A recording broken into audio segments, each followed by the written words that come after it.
Oh, what is up, guys? I hope you're doing well and having an awesome day.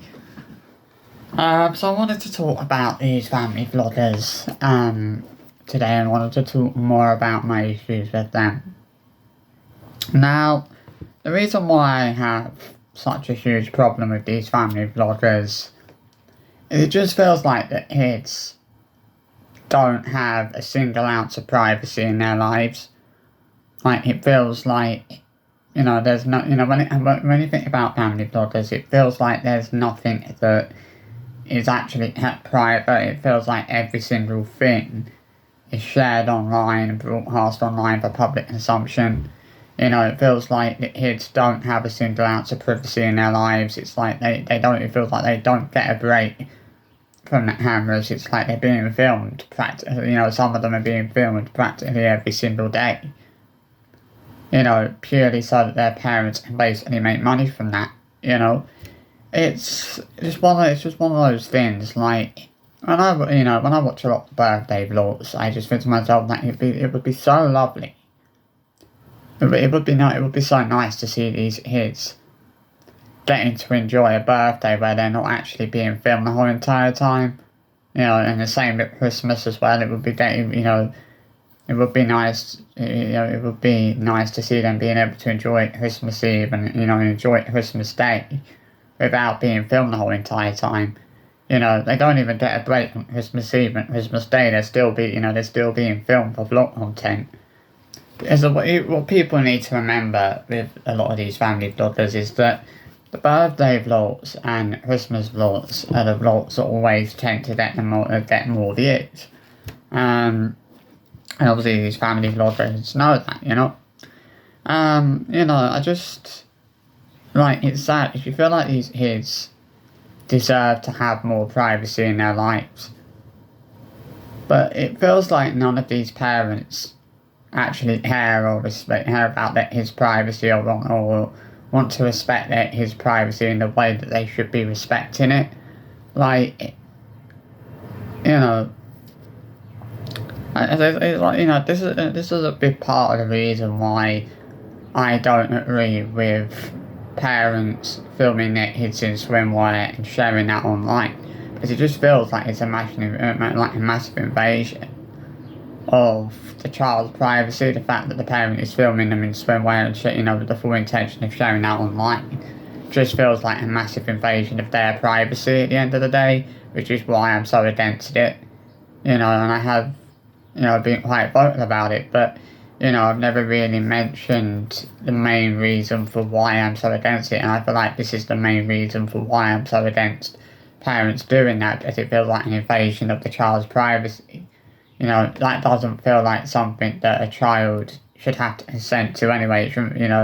A child shouldn't have to consent to their parents filming them in swimwear, especially when their parents have the full intention of sharing that on a public social media platform where anyone can see that and actually access that. It's quite disgusting. Like, you can't help but feel sorry for a lot of these family vlogger kids, because it feels like they're being deprived of so much. Like the Ingham kids, for example, it feels like the Ingham kids are really being deprived of a top quality education for what, so their parents can go travelling around Europe in a flipping tin can on wheels. I just feel like, these, Esme, Isla, Mia, Jace, for example, I feel like they would be so much happier if they were in school. I know that Sarah and Chris probably don't think about that, but I do feel like they would be so much happier if they were in school 5 days a week. I think that they'd be getting to spend more time with people their own age. They'd be socialising more with people their own age. I mean, yeah, that would it would mean that obviously Chris and Sarah couldn't go away during term time, which is obviously a bonus for the homeschooling thing, as it means they get to go away whenever they want to and they don't have to ask for permission for that. But, the problem with these family vloggers, it feels like the parents' needs always come first. It feels like the parents' needs always a priority over the needs of the kids. It feels like, it feels like the parents don't ever stop to think about how the kids are benefiting from something. All they really care about is how they're benefiting from it. It's like Chris and Sarah. They're not. It doesn't matter about how their kids are benefiting from homeschooling, because I don't see how the kids are actually benefiting from being homeschooled. This is the thing. Like, when I look at the Inhams, I don't actually get how the kids are benefiting from being homeschooled. It doesn't actually feel like they're benefiting from that in any way. It feels like the only people that are really benefiting from his being homeschooled is actually Chris and Sarah, because it means that they get to go away whenever they want. They don't have to ask the school the school's permission to take the kids away. They can go away whenever they want. And that's probably, I think that's all they really wanted. Them homeschooling the kids, it's not about what's best for the kids. It's about what's best for them. It's like the move to, I've spoken before about, the Inhams moving to Dubai. Again, I don't understand how the kids are actually benefiting from that. Again, it feels like the only people that are actually benefiting from the move to Dubai are Chris and Sarah. The kids don't feel like they're actually benefiting from that. What I see are kids that are suffering because of their parents' selfishness and greed and everything. It can't help but feel sorry for a lot of these families with the kids. They don't deserve that. They deserve some kind of privacy in their lives, but they don't get that. And sadly, that's something that they will never get. They will never get that privacy in their lives. They will never get to enjoy a birthday or Christmas without being filmed the whole entire time with vlog content. That's not a luxury they will ever get. It's just... I don't mind the birthday vlogs too much, because I like watching the birthday vlogs, because with certain family vloggers, it kind of gives you a good idea of who the favourite child is. So, with the Inhams, I would say the favourite two kids are Jason and Esme, without a doubt. For the Sullivans, I would say the favourite kid is definitely Joseph. Absolutely 100% he's the favourite kid. For the Honey Jolies, I would say that Edie is the favourite child and always has been the favourite child. And I don't know like when it comes to people like the Radfords, it's hard to tell who the favourite child is, to be honest. And it's the same with Family Fizz. I wouldn't say that they, with respect to Darren and Georgie Fizz, it doesn't really feel like they favouritize one child over the other.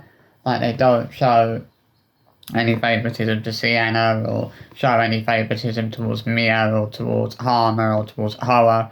I feel like they're pretty, that there's no favouritism really going on there. That's probably the only decent thing that you can actually say about, the Fizz fam, or about, Georgie and Darren Fizz, is at least they don't favouritize their kids, or I would say they don't favouritize their kids. Maybe some people have a differing opinion on that. Maybe some people think that they do favouritize one child in particular, but I don't see it.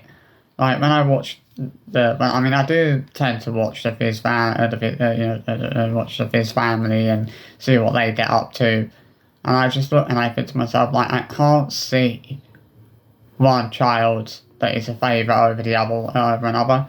I feel like they're all treated equally. But the problem with the Inhams, right, it's always been about what benefits, how they're benefiting from something. They've never really cared about the way that their kids are benefiting from something. It's like, it has to be said.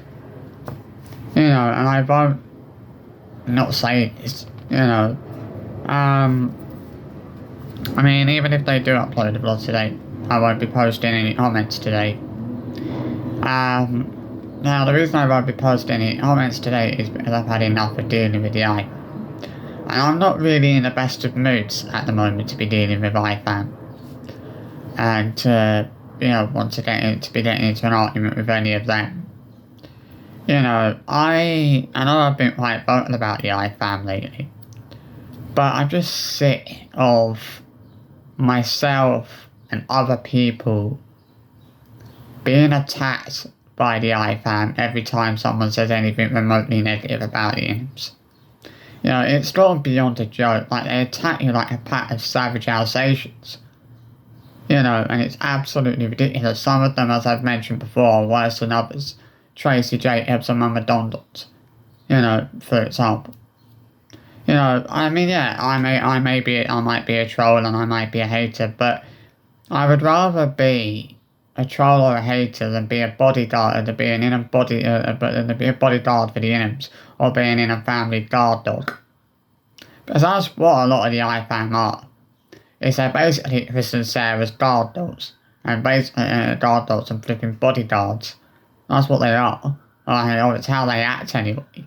They all act like they're flipping bodyguards or something.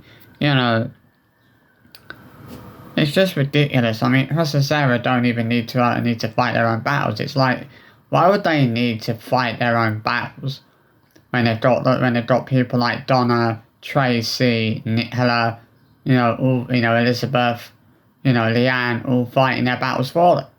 They don't need to fight their own battles for them, and they've got their bodyguards fighting their battles for them. They don't need to fight their own battles, and they've got their bodyguards fighting their battles for them.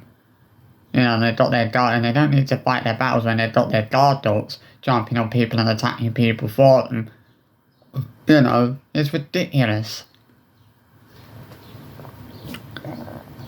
I mean, but if somebody was to ask me if I'd rather be a troll or a hater or an inner bodyguard, I'd say I'd rather be a troll and a hater every day of the week.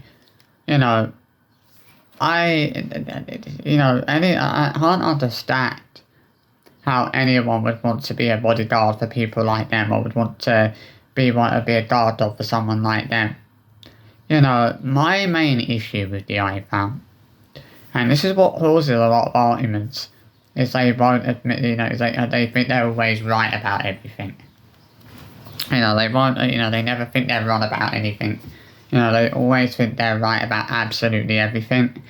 It's like, and that's what causes a lot of the arguments.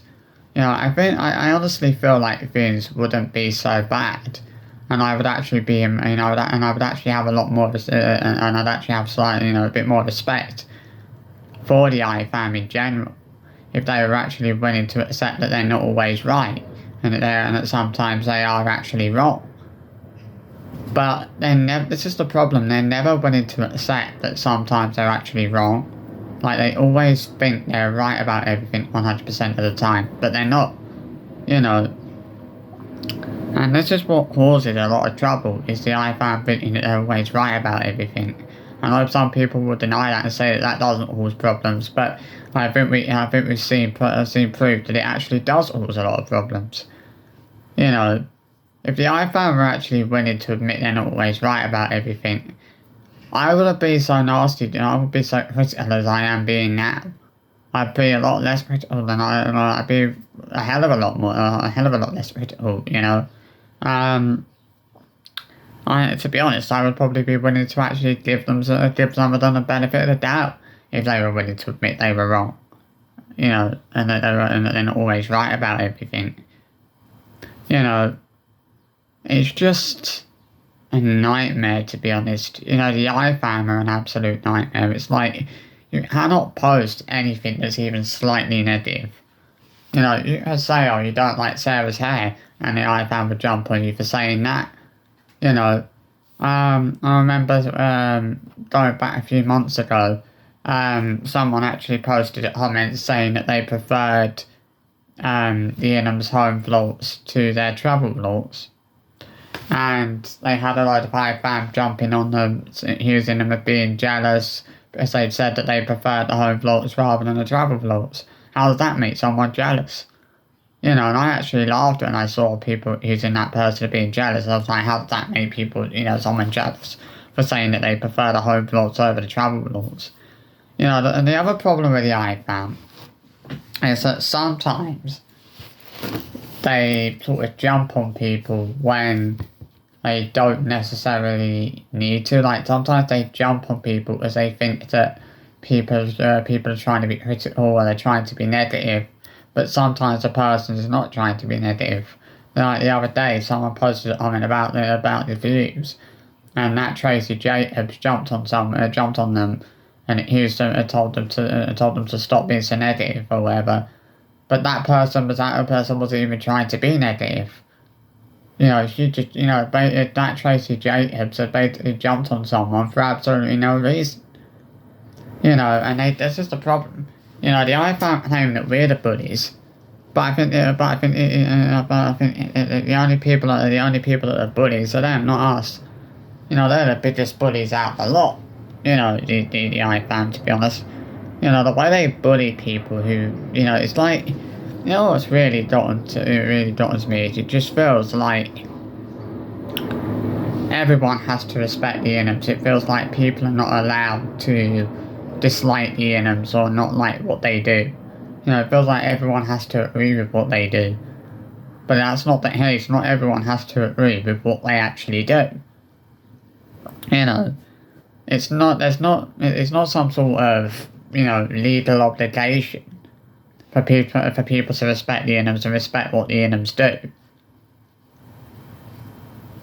You know, it's not the law. There's no law that says every single person must respect the Inhams and respect what the Inhams do. You know, there's no law that states that. You know, people are allowed to dislike the Inhams and dislike what they do. But it just feels like people are not allowed to dislike them or dislike what they do, because the iPhone don't like that.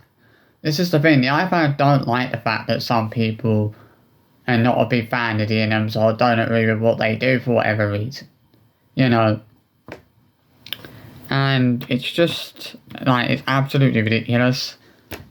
You know, but as I said, I do feel sorry for these family vloggers because they have zero privacy in their lives. Every single little thing is shared online for public consumption. You know, and the problem with a lot of these family vloggers as well, right, is they have shared a lot of, and a lot of them are are guilty for this. A lot of them have actually shared things online that should never have even been shared online. And that is a big problem, is that a lot of these family vloggers have shared things online that should never have been shared online. You know, this is the problem here. They do share certain things online that shouldn't be shared online for whatever that reason might be. You know, the problem with a lot of these family vloggers is there's no real sense of safeguarding going on. You know, it doesn't feel like any of them really care about what they're putting out there or the way that they're putting it out there online. You know, and this is why I'm so pissed off with it. You know, it's like, how is these parents putting it out there online whilst there's parents safeguarding their kids? I would say that's the exact opposite, you know. But yeah, I hope you enjoyed this video. I just wanted to come on today and have a little rant, which I have. I had to make my feelings known on certain things, and that's why I wanted to do it for this video. I wanted to kind of let off some steam. That's what I use my channel for sometimes. I use my channel to sometimes let off steam when I really need to. You know, and yeah, I hope you enjoyed the video, and I'll see you for another one very soon. Bye bye.